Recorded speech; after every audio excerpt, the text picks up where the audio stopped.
Welcome to this special episode of Grid Forward Forum. I'm David Smith with Grid Forward. Today you will hear how some of the largest and most AI-engaged utilities plan to accommodate the added demand from large load customers like data centers, all while ensuring that their systems remain resilient. Listen into this fascinating discussion among senior executives from Duke Energy, NextEra Energy Resources, and PG&E. We recorded this session at the Grid Forward 2025 event, which was focused on all aspects of AI in the grid. The moderator was the head of our program team, Algina Jackson of 7 Green Strategy. We are going to close out today with a moderated plenary with a series of executives from both utilities and developers. So we have with us today PG&E, NextEra, and Duke in that order. With long resumes, as our executives here have, I'm not going to read that off to you either. I'm going to let them introduce themselves to you with a question involved in that to try and make the introduction particularly interesting. So, Bonnie, why don't we start with you and then work down the line. As you introduce yourselves briefly, please tell us at a high level about the top 1 or 2 use cases of how your team is using AI. Sure. Thanks for having me this afternoon. So I'm Bonnie Titone. I've been with Duke for a little over 6 years, about 6.5 years. And the way I explain my department to people who are not in the utility industry or people who say, what does a chief administration officer do? Is I say my teams are the spark plug around the engine that makes the utility function. So it's things like supply chain. So think inventory and material and contract management. It's real estate. So think permitting and siting, things of that nature. Facilities, we have 3,200 facilities across our 6 states that we operate in.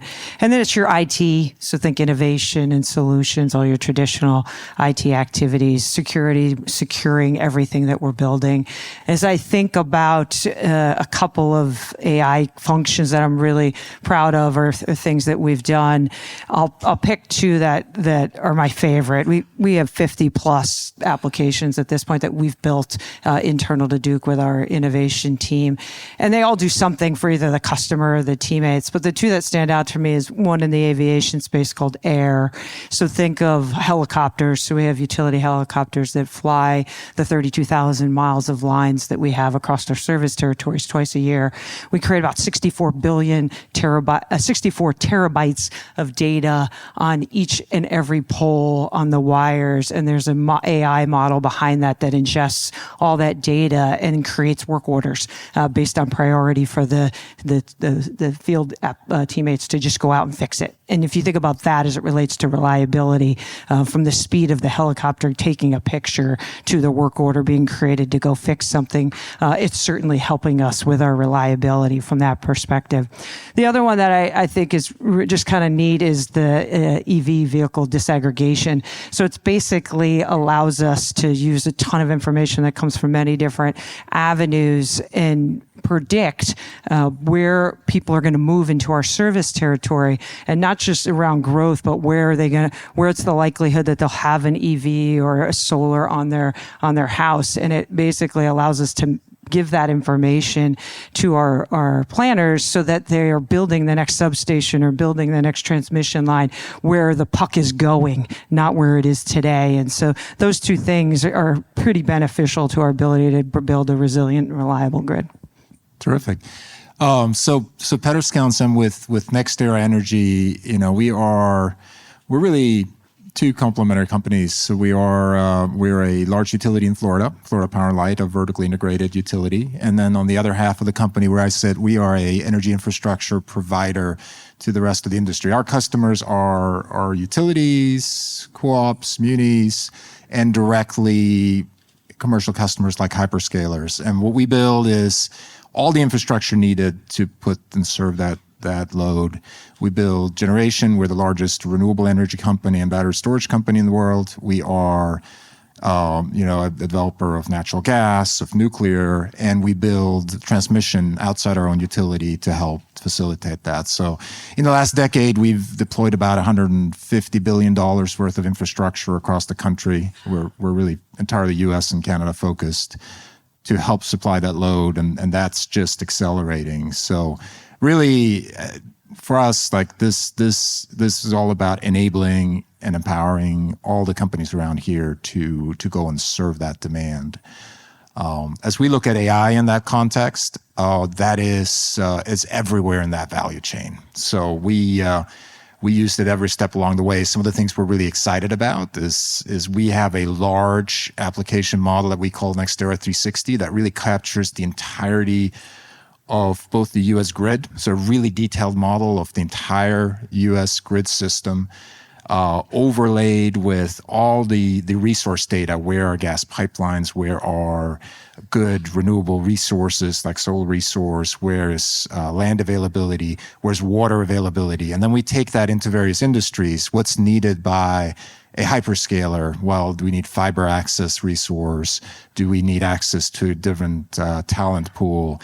Where is there different types of tariffs they might be able to access? And really combining all that to figure out where should we go with the demand that we need to serve? Where can we serve it by building new resources and putting all those pieces together? Because we're in a little bit of a new environment. This is not the single go find a good power project to go build and sell it type environment. We like to think about it now. We're in the enabling of, hey, we're going to drop a gigawatt or multiple gigawatt type load in the middle of the system somewhere, and there is not a single place in this country that's just set up to go serve that. So what do we need to jointly do to go to serve it? And AI is a big piece of it. And then it carries all the way through to the way we develop individual projects, automating permitting and speeding it up, how we manage supply chain. So we have a 300 gigawatt inventory of projects that we move through. How do you reallocate supply chain across that when you have tariffs and other things happening through the system and maintain yourself on schedule? And how do you operate the projects? How do you operate gigawatts and gigawatts of projects efficiently? How do you upskill your labor force to it? All those are things that AI is applied to. And look, we're just getting started, right? We have huge demands. We need to do this a lot faster, a lot better. And AI is a great tool for it. So very excited to be here and a terrific time for this event. Hey, Jason Glickman with PG&E. Good to see I have a lot of PG&Eers here in our service area, so the team's going to keep me honest in representing our progress. I will say, before I just introduce myself, one of the things I love the most about this industry is the opportunity to share and learn together, and I have some follow-ups with both of you based on your opening comments. Awesome. Things we'll learn from you. So my role at PG&E really runs the gamut from strategy and innovation, capital planning, all the way up to the point of a truck roll.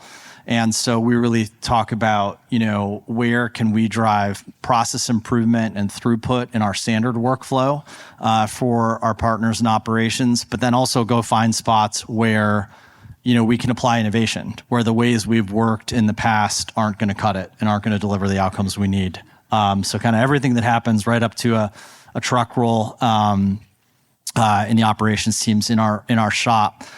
Been with PG&E for a little under 5 years, and before that I spent almost 15 years with Bain & Company and led the utilities practice there right before joining PG&E. I think for us, it's hard to pick one or two use cases, but certainly the wildfire domain is a space that, while our work is never done, we're most proud of the progress over the last 7 or 8 years in particular. I'll give two examples. One, at the point of ignition, we've made a ton of progress in terms of our ability to go assess what the likelihood is, what the conditions are, whether it's dry fuel, moisture levels, wind speed, every weather variable you can imagine within a 2x2 kilometer square, and look at that across our entire service area every single day. So 8 billion plus data points every single day. I can't translate that on top of my head into how many terabytes that is, but it's a lot of data. And that's helped us consistently drive down our ignition rate over the last number of years. And so we're certainly proud of that progress.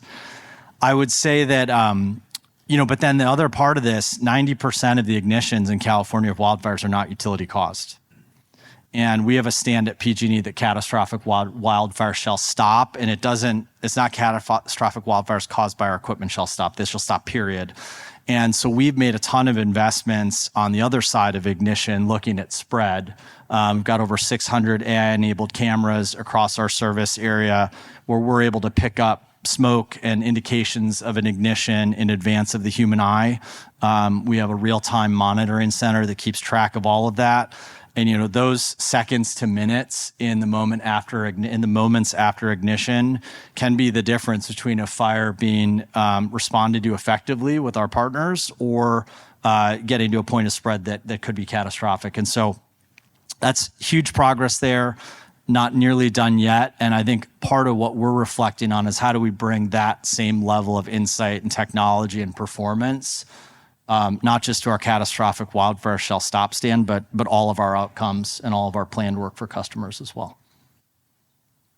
Great, thank you to each of our panelists on a really good overview of some concrete AI use cases. I think often when I'm in the audience, I really want to hear those concrete use cases to connect with what's being done in the market.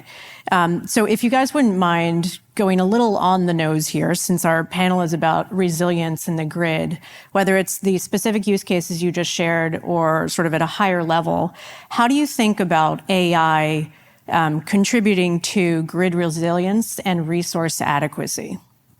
And Petter, why don't we start with you this time? Okay. Look, coming back to kind of the uniqueness, why is the AI drive and the data center growth so much harder than the past, right? It's really that notion of it's the big load, the big kind of gigawatt-sized load being dropped in, and no part of our system is set up to just serve it, right? That's fundamentally different from any other growth we've seen. So.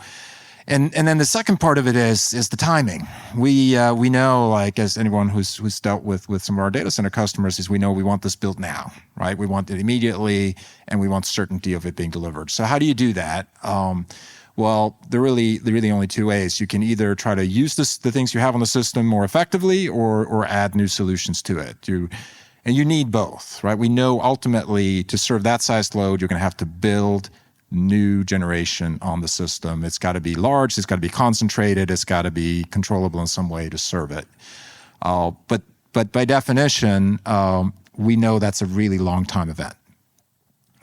So now we need to do two things. We need to say, either we can try to co-optimize the system that we have today, utilize the different resources we have on there better, find ways to unlock kind of new generation or energy sources, or we can use in the near term things that are already in flight in our system or in our backlogs as developers. What do we have that's already being built? And that can kind of bridge that gap until we can put, let's say, a new gas plant into operation. Well, that from start to finish is a 5-6 year process, right? With turbines, with EPCs, with interconnections. And so where I think AI and sort of the new models come in really is figuring out a better way to do these existing system optimization and these faster new resources, including things like battery storage that we can deploy a lot faster. How do we use that to create a bridge up in our existing systems? And then how do we use it to figure out how it can unlock areas of our grid or assets that are already on our systems that we can get more out of? So how can I go deploy strategically, for instance, batteries in the right place on the system to unlock some grid flow that was previously constrained, and I can actually improve my capacity factors on my existing generation. And doing all that, can I get 300, 400, 500 megawatts out? And can I gradually ramp that up and over the next couple of years until I can go put a next resource in? So that's kind of a concrete way of a new way of planning and thinking. And again, it's going to challenge the way we think about the grid. And it's going to want our models to be a lot more dynamic than they were and incorporate a lot more different factors, whether it's demand response, new resources. And then finally, on the actual project side, how do we, in the world with so many uncertainties around us, keep then the final solutions on track? How do we keep the long-term solutions on track when we have supply chain issues, when we have disruptions, and when we have delays in interconnections, right? So having multiple different kind of options, ways to pivot around them. Again, really, really dynamic systems that we need to run. That's part of that kind of AI promise in a world where we need to both move really fast and we are living in a world that's more complex and has more delays in these projects than we did before. So we spend a lot of time kind of thinking about that. And again, it's no longer an area where our customers want to go out and buy a single project. They don't want a 200 megawatt solar project or, 100 megawatt battery. They want a solution that can enable a gigawatt somewhere on the system. And it's our job to go figure out how you do that and then how you keep it on track. And again, that is going to be something that happens in partnership with our utility customers, in partnership with the developers, and ultimately the customer themselves. So a really interesting kind of model and something that's been challenging us, but the opportunity to use our tools here is really fantastic. Great, Jason. So again, the question was around AI's role in resilience and resource adequacy.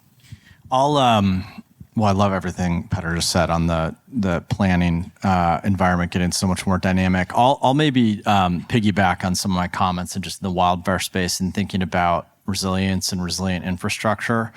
One of the things that I'll say I and we have been struck by is, the whole dialogue over the last few years as we've launched our undergrounding program. And, the thing of it is that in the spots where undergrounding is viable, economically viable, technically viable, it works. The math works, the risk reduction works, the customer experience works, the reliability improvement works. You get these what we call twofers and threefers. I can reduce wildfire risk and I can reduce exposure to a winter storm and a low snow event. I can improve reliability. I can upsize for capacity. But candidly, and I think the folks who live in California and my PG&E colleagues appreciate this, it's been more of an uphill slog to make the case with our stakeholders than we maybe appreciated. And there's history there in terms of, prior advocacy and so on and so forth. The thing that strikes me as I think about engineering the overall system and having launched that program is, you can go build a spreadsheet that says overhead hardening is maybe cheaper today or in the near term, maybe in certain circumstances. And overhead hardening has a role. I don't want to diminish the importance of it in certain settings. But, does the spread, what year do you decide to put into the model that a fire that was caused by something is going to come by and knock down the infrastructure, or is going to come by and make egress impossible, or whatever it may be? And I don't want to learn those lessons through lived experience. We've had enough lived experience. I think our friends at CenterPoint, with the storms they've experienced, have had enough lived experience. Our friends at Entergy with hurricanes have had enough lived experience. NextEra. And so, how do we use the models and the lived experiences of the rest of the industry and encapsulate that in models that inform our planning, so we don't have to wait until after there's been a catastrophe to go make the case for resilient infrastructure? I think it's a big challenge for us at PG&E. I think it's a challenge for the industry. I think it gets at policy, it gets at human psychology, behavior, trust, all these dynamics. But why we cannot wait until there's the next climate or extreme weather driven event to go invest in resilient infrastructure. And so I really wonder about how do we use these models to make the case economically, to paint the picture vividly for folks. And that is something we do. We working with partners in the industry, update, our models in terms of fire spread, fire behavior, fire history, to go really make the case for why, for ourselves, from an engineering decision tree perspective and planning with stakeholders, why a particular solution is the right solution. I think there's a ton of opportunity for AI to help us make that case in a simulated environment, so we don't have to do it in the real world and then be playing catch up after there's been something tragic that's happened. Great, thank you. And Bonnie, your turn at that question of resilience and resource adequacy through AI. Yeah, I agree with everything Petter and Jason said. I think as we think about this, it's a couple of things for us. I think it absolutely is just how do you get more megawatts out of what you already have? We often joke that we're going to create a small modular nuclear reactor just by the uprates in our current nuclear fleet. Like there's ways that you can do this, right? And so it's the modernization of the grid and being able to use the technology on it to make decisions or give information to your operators to make decisions that they can leverage to keep the grid more reliable, like rerouting service and things of that nature, especially in times during a storm. But I think the one other thing that I think we need to pull on is if we have an ability to plan better right from the get-go and forecast better right from the get-go, I think we can collectively as an industry figure out how do we get that thing delivered quicker, right? How do we get it through our processes? Obviously, there's things within the end-to-end stream that are outside of our control, which are more regulatory, more federal type things that we're going to have to work in collective, public and private to get those to happen more efficiently and effectively. But if you think about our processes that each of us are using, there's something in that entire value stream that we each can do something different and use technology to help us be more efficient and effective so we can get the thing in the ground quicker. Like imagine if we could just save a month off of a solar delivery or 2 months off of, a battery installation, and then ultimately even longer time periods in new generation like gas and things in the future. I think we have control over that, and I think the tools will help enable that, or they should. Yeah. Go ahead. I think that's a great point around. I mean, the planning is so interesting and again, so different from what it was before, right? You're in an old world where there was, 1% or 0.5% of load growth, and you kind of planned out 10 years, and you said, well, somewhere in there, I'm going to need one new plant, and maybe I'm going to retire a coal plant, and so, well, I'll plan to it, and if something gets delayed, I'll just push out the retirement. And now, again, we're in the world where load is dropping in very quickly, but not predictably, which I think is your point, and in fact, and it can change, right? We've seen, areas where, and hyperscalers plans change too, and they're seeing the demand on their side and try to predict it. So how do we create? So one thing I think that's very clear is that this is no longer a sort of utility by itself, just go plan, right? You can't, there's none of us that has that foresight, or even the utility or a developer of power plants to figure it out. You got to have all these parties together. We got to have that load be an active part of it. So if the data center developer's got to be part of it, part of the solution, where do we site, where do we go, where can it be on the system, what works for the utility from a reliability perspective. The utility's got to have access to knowing exactly what it can pull on from all the developers around. We found that, it's like we just need to open our kimono and show our customers everything that's possible and help them dynamically plan, and then pull in that end use customer and say, hey, where do you need to go and what do you need out of that to serve it, to get that right demand signal? And we just have to think about how do we set up the markets, how do we set up the rules to facilitate it, because otherwise we'll be second guessing ourselves and pivoting, and that's going to incur more cost for everyone, create more uncertainty, and make it really hard, again, to the resiliency point, to keep that grid up. So I think that's the challenge. How do we get this all closer together? How do we get that collaboration really, really running well for all parties? And I think one knock onto that is think about most utilities built one generation thing every once in a while, right? And now we're all building multiple all at the same time. So this point that Petter is making around you have to do it in conjunction with the entire value stream because you have so many balls in there at one time, and each of us do, right? The ability to keep up with that and be able to meet that demand is only going to happen if we're transparent and partner across to get that done. Great. So, Jason, I'd like to pull a couple of its threads together. You were mentioning these models, right, both from the lived experience as well as sort of being able to simulate maybe even solutions and prove out the value of investments. So as you think about leveraging these sort of AI insights or models in planning, how are you bringing these pieces together? How does it change your method of thinking, your team's method of thinking, or even how you argue to regulators about those investment values? Yeah.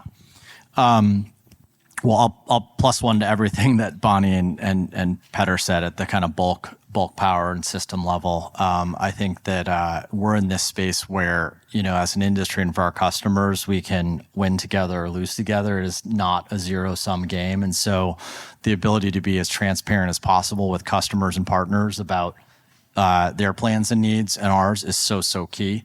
That's something we've been very focused on with our data center development in particular at PG&E, where we've invited demand through our cluster studies, for folks to really tell us where do they want to go on our system. And then we talk about where we have capacity and we engage in a collaborative dialogue. It sounds really simple and kind of first principles in a way, but it's been a real breakthrough in our ability to plan effectively.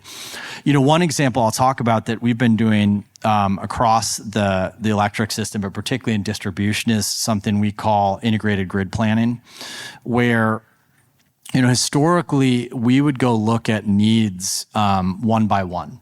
We'd go look at where do we have a maintenance or asset health need, where do we have a capacity need, where do we have a wildfire risk reduction need? Where do we go inspect and see that, there's a work order that's generated? And we might, as a result, go touch the same pole 5 times, 10 times, more times. I'm looking at some colleagues who are close to this work. And that's not good for safety for our coworkers rolling the truck multiple times. It's not good for customer experience because we're taking multiple outages. It's not good for cost, certainly. We've been in this regime where that's been the mode, right? And then we can go count the units and get recovered on the cost and so on and so forth. We're really working to change that paradigm and look 10 years out. So we started with, and this isn't even modern AI, but very relatively rudimentary advanced analytics, and said for every distribution circuit, we're going to go collect 600 plus variables on its reliability performance, on the health of the assets, on the growth, on EV penetration. And for every one of 3,000 plus distribution circuits, look at what are the needs that we foresee over a 10-year time frame, and then put together packages and projects that just make sense. So we'll go bundle replacing a bunch of poles and reconductoring and upsizing transformers all at once, and have to take the customer outage and roll the trucks and move the materials one time. We're in the early stages of implementing that, both from a front end planning and engineering side, and then at the point of execution. But I think it's a transformational opportunity for us. And then once we are able to layer in and fully integrate the types of opportunities that Bonnie was talking about, where you've got that much more technology-enabled, inspection and condition-based maintenance. And, I see a world where we're getting the same work done for 30 to 50% less cost per unit. So in other words, for the same resources, getting 30 to 50% more work done. When, we look at the needs on the grid, that's actually not a nice to have. That's a must have for us over the next handful of years.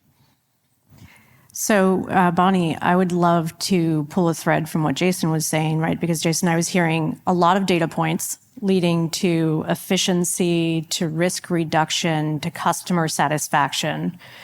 So, Bonnie, as we think about getting those data points, mobilizing those data points, when you think about data and IT architecture, how are your teams ensuring that AI models are robust and accurate, transparent, secure? All of those great words that we think about when we talk about AI. Just those things. I think it's 2 foundational things. I think it's having a strategy and then having governance around that strategy, which seems pretty basic, right? I would think if you ask the room who has those, that probably everybody would raise their hand. I think it's a journey, though. For us at Duke, we've had a data strategy for many years, and it's literally taken us 5+ years to get to the point where we have a data foundation that is really modern and gives us the ability to leverage it in an ease of use, if you will. And it took a lot of time because we had to make all of those hard decisions around what are the guideposts around that? How are we going to make sure that information is being used the appropriate way? How do we know the data we can trust, right? So building, we call it the data fabric. That's our name for it internal to Duke. And so we spent many years on the initial part of the strategy, building that out. And we didn't just do it as an IT function.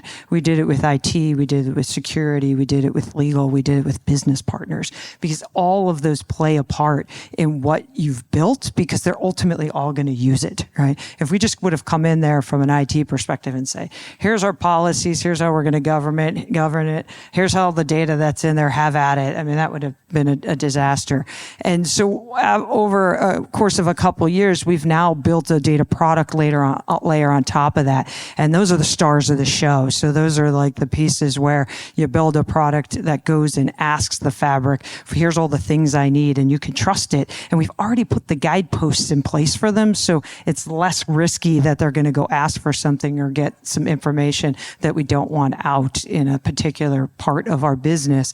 And then on top of that, we put a marketplace. So think of this as anybody could go in based on your rights and get access to the data product that they need that ultimately takes the information that's in our data fabric. And that has by far been a game changer for us. And we're not spending our time and energy arguing about who can use that information. Is it secure? Where's it going? All of those things were kind of built into it. But it took a very long time and commitment and priority. I can't tell you how many times people come and said, well, are we still doing that? And we are, because think about the massive amount of data that sits within a utility of the age of ours, right? Like, 100-year-old utility. It takes some time to get that all right, but I think you got to stick to the commitment. And now I feel like we're at a point where we could just scale and move at this pace that we were talking we need to move at. Costly distribution upgrades, frequent extreme weather events, demand surging from an onslaught of distributed energy resources adoption. Do these challenges sound familiar? If so, you need Virtual Peaker's cloud-based distributed energy platform. We're empowering modern utilities with next-generation virtual power plant solutions to maximize the value of DERs. The Virtual Peaker platform unifies all aspects of DER management, from DERMS to customer engagement and demand forecasting. Learn more at virtual-peaker.com.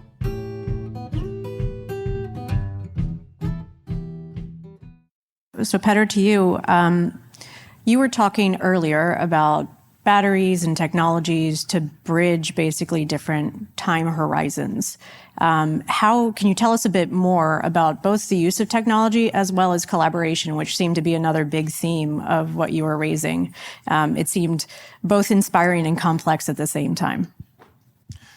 Sure. No, look, I think again, it's a challenging problem we have, but it's also been really exciting. I mean, I think the challenges we had with these large loads have completely changed the way we work with our customer. It's gone from a pretty transactional role of, hey, we need a project. We know we need this box, this 200 megawatt project. We're going to go out and issue an RFP, and we want to see who can bring it in at the lowest cost, to, hey, we have a problem, a really complex problem. Help us go figure out how to solve it, and what are all the tools in the toolkit that can be used to do it. Storage is a great example, right? I mean, storage and storage has been one of our fastest growing products that we deliver. It's been terrific in pairing with a lot of our renewable projects. We have a large install base of existing renewables. We can use it to firm it up, the renewables, and make it, in a way, look a little bit more like a dispatchable generator. So that's great. And it can be for our storage, can go to our storage. We're now starting to see it as much more than that, right? What can you do with this tool? And it is really what it is. It is the cheapest form of capacity on the system. It's really so low cost relative to building a new gas-fired generator. It's much faster to bring onto the system, right? If we're building it in conjunction with an existing operating project, sometimes in 12 to 18 months from like the first phone call to being operational, right? It's orders of magnitude faster. And it's a very small footprint, and you can put it near the generator, but you can put it near the load, or you can put it somewhere else on your grid to maybe facilitate the way you're managing an interconnection or congestion in the system. So again, I think we're starting to see that next generation of applications out there because we're now in that capacity-driven market mode. What's limiting it from being even more than that? I think again, it's that sort of opening up of not making the problem too defined, right? To say, let's not try to have it a battery, a battery plus a solar project be a box with a generator to be as much like a 7x24 generation as possible. It's one way you could use it, but it could be many more different things on the grid. And the way the markets are set up right now is to pay like a single capacity, maybe price and a single accreditation for that in a large grid system. Well, that's going to lead to a certain amount of deployment and a certain kind of behavior, but it's not. If you had total control of designing that grid in an optimal way, you'd use that storage in a much more creative way. You'd put it in specific ways, right? You'd use it to complement your transmission system, your reliability in different areas. That's the kind of stuff we want to incentivize. And there's lots of that resource, and there are lots of places on the grid to put it. And again, we can respond really quickly. So, and then to do that, what do you need? Well, you need, a market construct to do it. You need a collaboration between the developers of these resources and the people operating the grid and looking at that reliability. And then you need a bunch of really good, dynamic, smart, fast tools to go figure out all these really complicated calculations. What if I put it here? What if I use it differently? What if I run it together with my congestion flow models? How does it actually turn value? So look, I think those are the really exciting things where we can truly just, again, this is just about making and using the resources we have better, right? And doing it in a way that we can actually respond faster. It's not going to replace the need for, again, we need long-term, durable, dispatchable resources. We're going to need gas on the system. We're going to need eventually SMRs and nuclear on the system to be really concentrated in given areas. Well, we got to get there. And in some areas, we're not going to be willing to deploy them either because there is not a gas pipeline there to serve it or because the region does not want it. We need these other solutions. So that's part of the excitement. And again, it's technology is a part of it. It's an important part of it, but it also facilitates that collaboration. And then we also need to translate it into the market rules. Bringing all these three together will be super powerful. I'd love to just quickly build on your point on storage. I think it's interesting when I think about, where we are as an industry and then in California with, I think the latest number is like north of 13 gigs of storage on the CAISO system, which is staggering really when you think about it. We've almost gotten to this point where we take it for granted in some ways, because the technology has matured and operationalized, but there's almost a step back where you go, the physics of the whole industry have changed, right?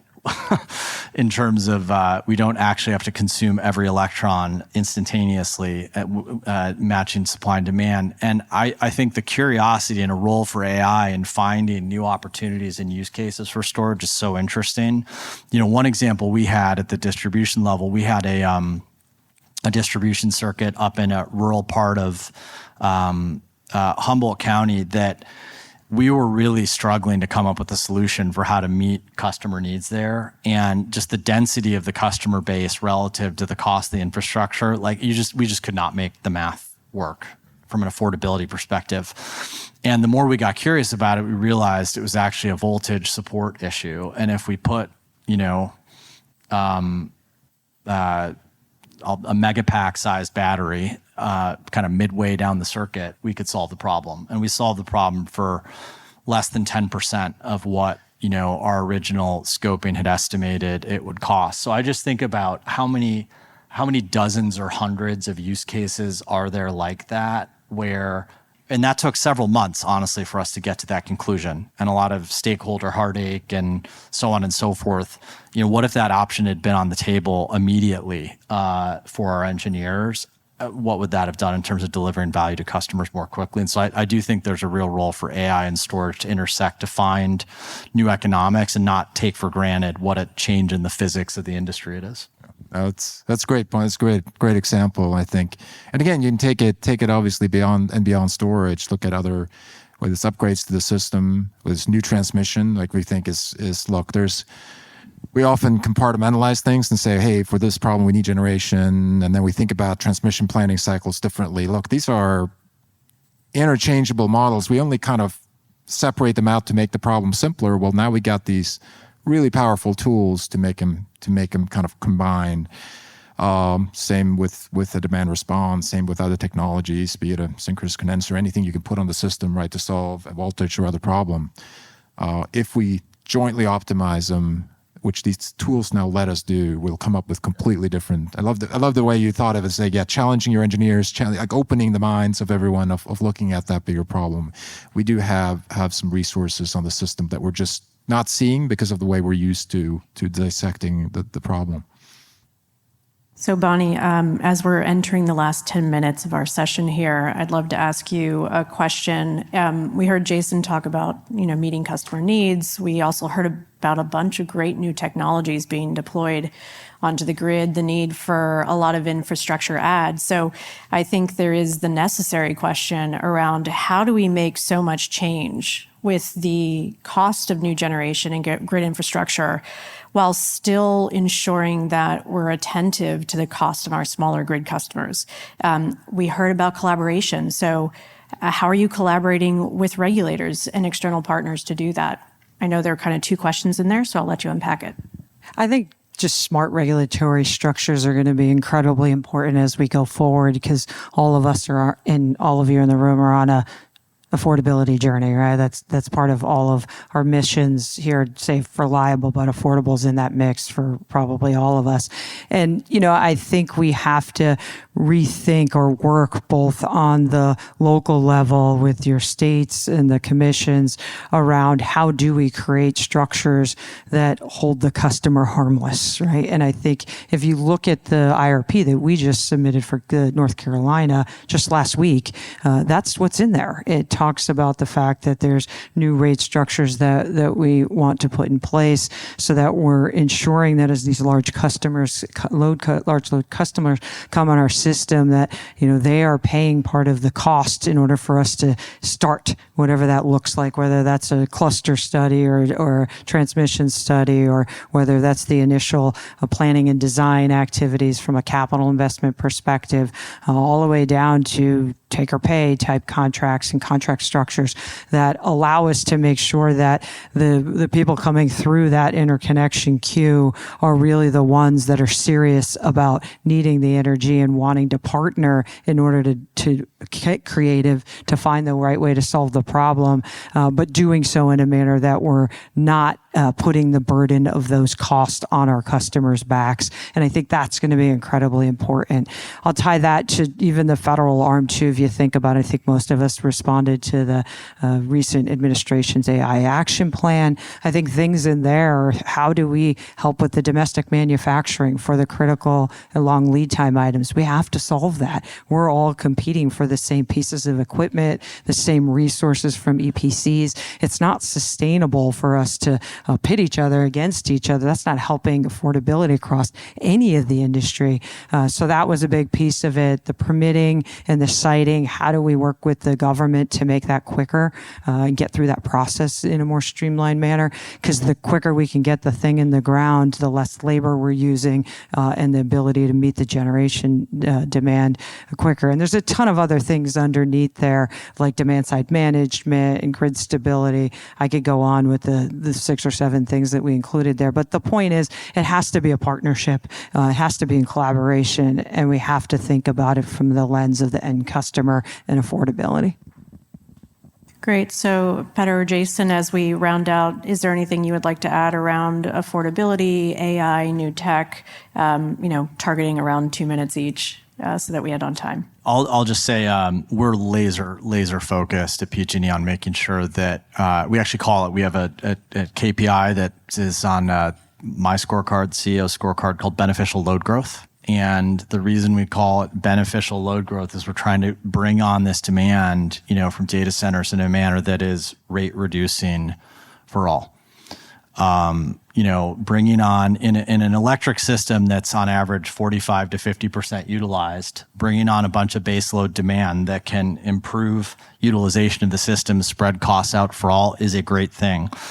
But we're already seeing some of the early, backlash in certain areas around AI's demand for energy. And I think we as an industry have to be really focused on making sure that we don't put this on the backs of residential and small business customers who, are already in many areas struggling with affordability. So we're laser focused on that. We're laser focused on stabilizing and reducing rates for PG&E customers. I know there's a bunch of PG&E customers in the room working on it. But we've got to find a way to make it affordable. Everything Bonnie just said is a focus for us as well, where we're making sure that from an engineering, materials acquisition, permitting, design, et cetera, perspective, that these customers are, paying their fair share up front, and again, making sure it can be beneficial to all. So I know I could go a lot more than 2 minutes on this, but I'll give it to Petter. No, look, I think as you said, Jason, I think the good thing is every part of this value chain again, or of both the utilities, the data center developers, the energy developer, we all realize that this has got to be in a world where this new load growth creates higher bills for existing customers is bad all around. This is the thing that is going to bring this to a halt, right? This is not going to work. So we all need to work towards a plan where that doesn't happen. How do you do it? You need to bring the actual physical solutions that support the data center so that you have a reliable grid. If you don't have a reliable grid, whether it's costly or not, that's not going to work. And then a way for that cost to be allocated appropriately. So I think there's a will to do it. Now we need the tools to construct and to bring that to fruition. I would end on kind of an invitation. We sit a bit in the middle of this across the entire company as trying to provide all of this infrastructure around. We love having this dialogue with all our stakeholders, whether it's our utility customers and partners, whether it's our data center developers, whether it's folks developing new technologies on the grid or new types of generation solutions. We look to deploy all these solutions out in partnerships with all of you. We have some great tools for doing that. We're also, always open to new ideas around it. Please reach out and to us, whether it's a need for power, whether it's an idea of a different way of doing it, a new technology, or a place where you want to site your new load. I think all of us need to be talking a lot more about this, and we'd love to be kind of helping facilitate that conversation. So look forward to seeing all of you guys. Thank you. Thank you so much. Before our panelists get up, I'd like to first personally thank you. It's been a pleasure working and talking with you, and I'll hand things over to Bryce to close out the day. Thanks again to our season sponsor, Virtual Peaker. If you enjoy Grid Forward Forum, please follow us on your favorite podcast platform, give us a like or a review, and tell your colleagues. You can listen to all episodes and learn more about our efforts to advance the grid at gridforward.org.